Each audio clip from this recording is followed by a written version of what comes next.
Craig Brain is not your brain or my brain. Love it or hate it or something in between. Welcome to the squishy, alien middle inside of this dude's skull. Take a peek. Take a peek.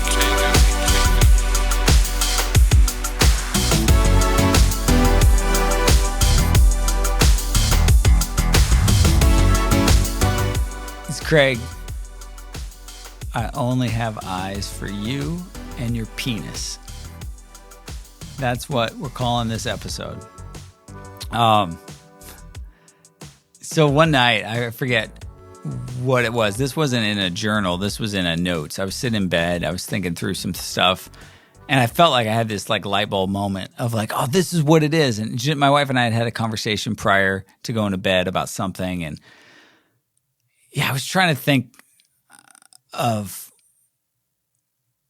what does a woman go through when we're inundated everywhere with sexual images. We live by the beach now, and there's a lot of girls with no clothes. There's a lot of billboards with no clothes, and I'm not a woman. And so even at our complex, there's a lot of people that are walking around where I was like, hey, as a woman, I have a daughter and I have a wife. And so I actually asked, it was actually my friend Matt who said to Jeanette, being around this as a woman, like how has that affected you? And I forget her response on it, but it was just like, I can't even imagine being a woman and being, you walk outside and you see this billboard of a girl in a bikini, or you see this person and just what goes through your mind. And so I was like, yeah, guys have no idea. And so I wrote down, men have no idea what is going on in their wife's brain when she sees you having eyes for somebody else. Like, we have no idea when we take our eyes off our wife or our spouse, that would be our wife, and we look at a billboard and like how that kind of just cuts at who she is. Because it's like, hey, I might not look like that. He's looking there, not at me. But then I was like, women have no idea of all the things that are going through their husband's brain when he sees that image on a billboard or on a screen. And so I just had those two contrasts of like, we don't understand what it's like when we look at that stuff, what it does to our wives. But our wives don't understand. We could just be about our business. We could be riding our bike, reading our Bible. Like that probably, well, yeah, you could be listening to worship music. You're enjoying the scenery. And then there's a girl on an Instagram shoot in a bikini on the beach. And you're like, Lord, I lift your name on high. Like, and there's no way, I don't care what you're doing. You're not like, you're aware of that. Like, oh, wait, that's over to the right. Now I can't look at that. Like, and what that does, how that plays with your mind. And so I wrote something out to the staff, I think to Carl, to Michelle. And this was like, I've written some other things where sometimes they're like, I don't know, we could never publish that. But I sent it over, and in the morning, Carl sends me an audio message back, and he's like, I got something for you. And so Carl was so excited for this analogy that it made me kind of write this whole entry. And I thought what Carl had to say, as dumb as the rationale was, like it makes no sense, but yet it makes complete sense.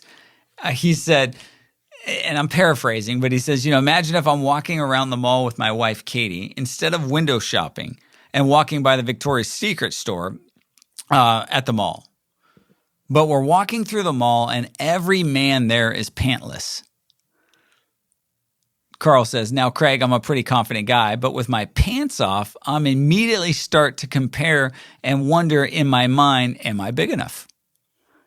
My wife, Katie's noticing all the dicks. Like, your underwear's off too. So if you're a wife, if you're now in a mall and everybody's got like, because think about it, guys, we're in a mall and that's really what's happening with all the women. It's from the mannequins to the girls on display to the girls even walking around the mall. They're bearing and showing it all. And guys, we're all covered up. But if that was reversed, he said, my wife Katie's just noticing all the scenery. She doesn't take out her camera, but she's taking in some good looks. And there's some massively large dicks out there, Craig. Later that day, Katie starts talking to me after dinner. Hey, Carl, have you ever thought about the size of your dick? Like, I love it and it's fine, but have you thought about trying to make it bigger?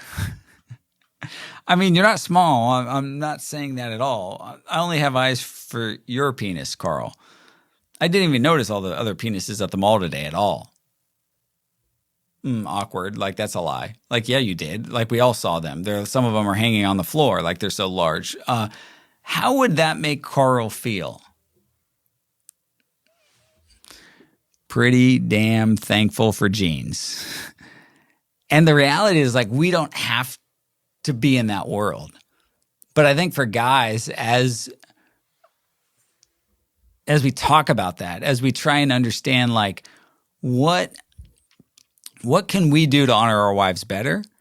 What can we do to honor, like, women better? What can we do to, man, encourage and love the woman in your life, and not worry about having them worry about this, like, constant comparison that we're in? I mean, you look on social media, you look on, I mean, the girls with the followers, the girls with the likes. I mean, you see it. It's just like, hey, if I take off something, I am going to get more fans. I'm going to get more people to notice. And yet we're not helping that when we're, gosh, if that happened to guys, and I know most women are like, I'm not attracted to penises, like guys are attracted to a girl's body. That's just, I wrote a whole book about that. This podcast is sponsored to you by Through a Man's Eyes, one of Shanti Feldhahn's not best-selling books, because we tried to tackle a topic that nobody wanted to hear about, which was the visual nature of men. And so there's a lot of thoughts about that, but I just, in that conversation, Carl and I had fun with it. I started writing something. To me, I said I wasn't going to talk much about porn on this podcast, but this was an interesting thought, and it led me to just some thoughts. And I wrote down, after that conversation with Carl, you've seen the whole article, but at this point, there was so much stuff there. And I'm looking at an unedited version, so I don't know what we ended up keeping or not. But if you're a guy, be thankful you're not walking around a mall with your pants down. There's some of you that are like, I wish I was. And that's the same reason why you should be thankful, because whatever you're packing heat under there, if that was on display, that thing just goes to your head and you're like, it's not good for us. But like, women are constantly like having to wear less clothes, having to be compared to this and that. And we're not, I think, doing them a favor by how we're gawking or how we're reacting or how we're fighting that. And so I just wrote down some tips. This is Craigslist for what I'm going to do. Feel free to make your own list or use mine.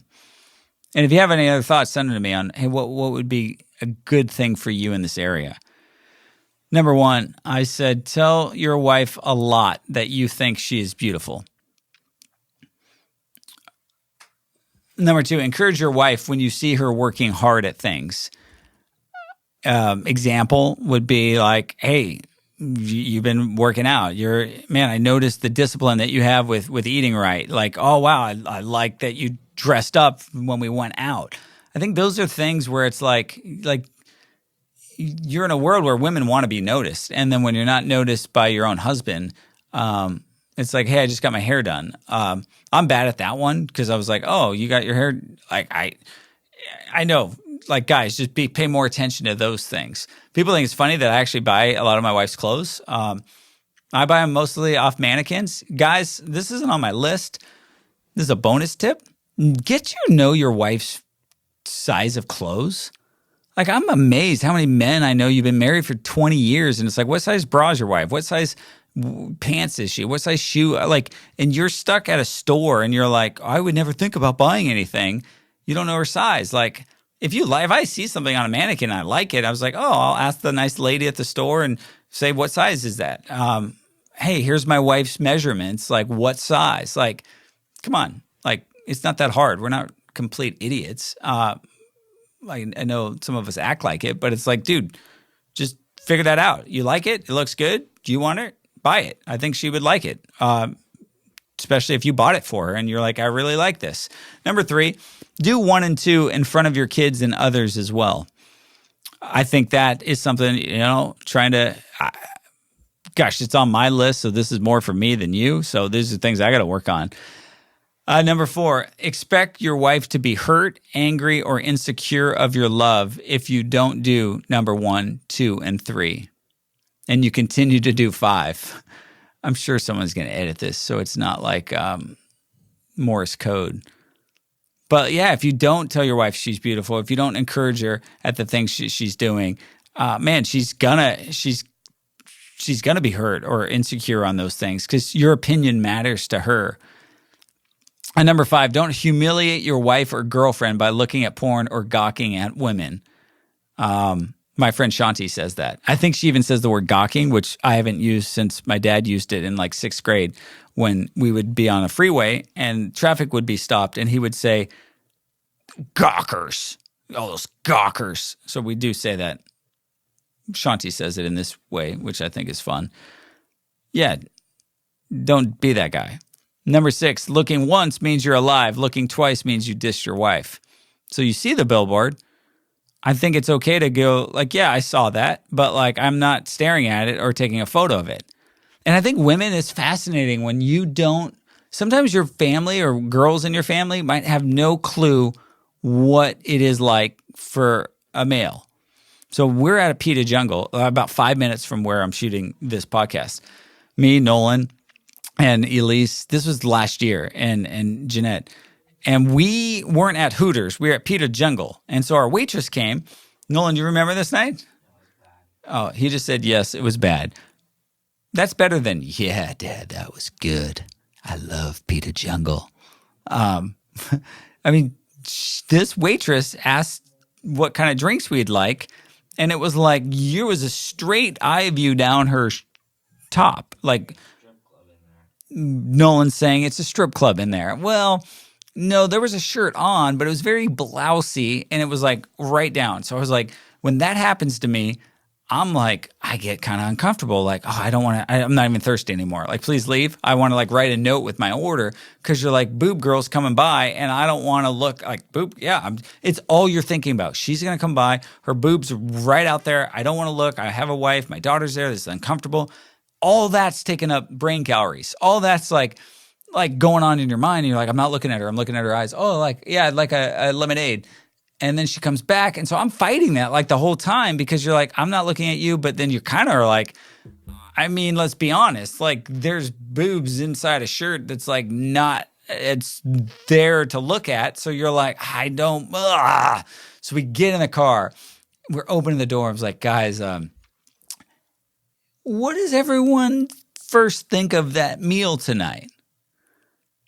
And Jeanette and Elise had no clue. Like, oh, it wasn't as good as normal. And then Nolan, you remember what you said? Nolan's like, are we at Hooters?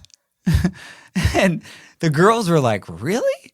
And I don't know when Nolan's been to Hooters, but like we've driven by. And it was like, yeah, guys, like welcome to the world. Like welcome to dinner. Like, and the girls were like, oh, there was really like no clue that like that was going on. And so I think that's the fun part of when you get in these conversations. If you can be comfortable with it, you're like, yeah, I don't know, her boobs were like way out in front, like down her shirt. And like, I could see it. And it was just, she wanted you to see it. I was like, that makes me uncomfortable because you don't want to look, but then it's like, you want to honor you and crazy. So, looking once means you're alive. Looking twice means you dissed your wife. Number 7, join with your wife in some sort of activity together. Whether that's the gym, biking, skateboarding. I just got electric skateboards and Nolan will do it with me. But I just got Jeanette on it and she's better than Tristan. Like Tristan works with me and dude, his first day was rough, but Jeanette's got the hang of it. But she's like, I'm 44 years old. Like, I can't skate. I'm like, skate or die. Like, they're electric, but it's like doing active, like doing something. And I think, you know, we as men are way more visual than women. That's a fact. That's not just my brain. That's like Shanti's brain and like thousands of hours of research and study of the brain. It's different than a woman's brain. I mean, just think about it. Like, yeah, they're not, I mean, there's that one girl that's like, no, I'm just as turned on by like a penis. And that, like, no, like most girls are like, no, your body, your six pack, none of that even matters. But all that to say is like, guys, like do something with your wife, like stay active, stay healthy. Number 8, your wife's security in your love is a key predictor in her passion and confidence in physical intimacy with you. I stole 2 of these from Shanti Feldhahn. Go to shanti.com. Your wife's security in your love is a key predictor in her passion and confidence in physical intimacy with you. You make your wife feel like crap. You don't tell your wife these things. Then you want your wife to take off her clothes and have sex with you, like, and with the lights on. Like, yeah, good job. Good luck on that one. So it's just, man, your closeness and comfort with her is, man, you're part of that equation in making that. And then number 9. Oh, this is fun. I bet this is like someone's going to edit it. I just said. What I said, keep up on yourself as well. Don't become a fat fuck. That's why my journals get edited. So I'll be liking to see how Levi edits this one. But yeah, come on, guys. Like, I think that, well, I said it. I'm not going to try and explain it. Or maybe Levi softens it. So if you read the blog, there's much more. And then I got one thing for women. Number 1, your husband thinks you're the most beautiful woman in the world, even if he doesn't say it enough. Like in a world where I can't even imagine you're flipping on the TV with Victoria's Secret runway or scrolling through Instagram and you don't look like that and she has that. And it starts to play in your mind of like, man, does he really still have eyes for me? And I think that a whole idea is like, man, the husband that you married, the guy that's in love with you is in love with you for who you are, not just what you look like. And there's so much more to you than just what we see. And I think it's hard to remember that. It's hard to, that's why it's so hurtful when things like porn get in the way and that comparison. But I think when you look at, some of the studies we did for this book was, when you look at the fact that most men want to honor their wives, and it's like, man, this is a hard world that we're in, but I think most of the guys I talk to, it's like, man, no, I love my wife, and yes, she is it. And just remember that. I think that's that'd be good for you to remember. I got a few more things for women. Remember, it's not your fault that men are wired to notice a woman. I said with a good figure and tight clothing. Like, it's not your fault. Like when we pretend like, oh, well, that's not happening around us. It's like, yeah, girls, like, there's stuff out there. And so I think, man, that's not your fault. Wives, number 3, wives and girlfriend, appreciate the extreme effort it takes for your man to control these colorful visual images that have been stored in his brain. Number 4, everything in our society is fighting against him, luring his eyes and his brain. Number 5, recognize how great the fight he battles every day. And number 6, be empathetic to his efforts to honor you by controlling his eyes and his thought life. I think one more thing I would say in just closing, like openly engage in conversations around these types of things. And be open to trying new things. And not just talking about sex. I'm talking about, hey, you know what? We can talk about that. We can, you know what? I get why this might be uncomfortable for you to keep the lights on or for you to show me this. And it's the more comfortable we can be with each other, I think it starts with not having secrets, not having things that are off limits. But it's like, you know what? We can go there. We can talk about the girl whose boobs came and served me lemonade. And I'm like, no, you know what? That made me uncomfortable because I don't want to see that. And instead of being like, oh, no, I didn't see that. No, what are you talking about? I didn't see that girl. And just like, liar. Anyways, be thankful that you don't have to take a phone call from Carl and listen to an hour-long story about men and their penises flopping around at the mall. That's my job. That's what I do most days. And that's why this Craig Brain has some of this stuff up in there. And I hope this one made sense. Encourage your conversations. And I will say this. We've talked about this before, not on this podcast, but one of the projects that came out of this was a website called reclaimingsex.org. I can't stop it, man. Sometimes I get some ideas and then I buy the .com or the .org if I can't afford the .com. And so on this one, we put a challenge up there. It's really just a PDF document that you can download and you can go through with you and your spouse. And it's all about your sex life. And it's all about not just desires and things that you like and would like, but it's getting down to just, could we have a conversation about this that like we've thought for so long is so bad. And this is a good conversation. Sex with you and your wife is a good thing, or you and your husband, whoever is listening. And so check that one out. It's a fun experiment, fun night. Sit by the fire, listen to a Craig Brain episode, and then go deep into Reclaiming Sex Conversation Challenge. Check it out. Let me know. Thanks for listening.